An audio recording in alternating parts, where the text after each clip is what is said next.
Hello ka-fasting! May bago na naman kaming budol. So ito po ay isang parang fidget game na pang stress reliever namin ni housemate. So meron siyang 4 modes.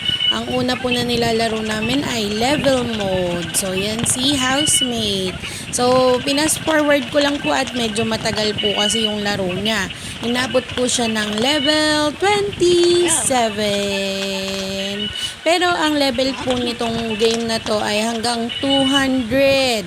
So bahala po kayong mapagod at magsawa hanggat gusto nyo.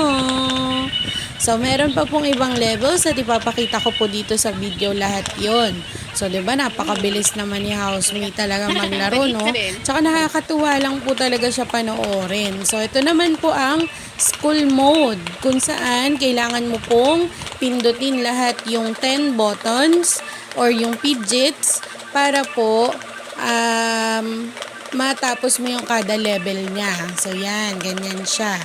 Then, mamaya papakita ko po kung paano pinupush back pataas yung mga buttons na yan. So, yun. Next. So, diba yan? Papakita ko po. Ayan yung itsura niya. Nandiyan po sa likod yung lagayan ng battery at yun din po mismo yung pinupush para maibalik po pataas yung mga button. So, yan. 3 battery operated po yan. Ang level nila ay level mode, memorize mode, school mode, and multiplayer mode. So, yan. 4 na mode po siya. At yan po nilalaro ko ay school mode din. Yan. O, diba? Ganyan po ang gagawin nyo. Pabilisan ng kamay. Talaga naman. Pero nakaka-enjoy.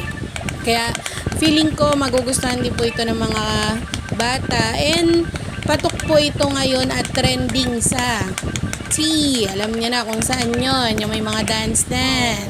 So doon po yan patok ngayon, no? Yan po. At ang dami niya na po mga lumalabas na ibang version. Nakakatuwa rin kasi ang level niya ay hindi ka magsasawa dun sa laro, no? Yan, memorize mode naman po yan. Kailangan ay masundan mo po kung saan nag-iilaw yung mga buttons at kailangan mong balikan yon.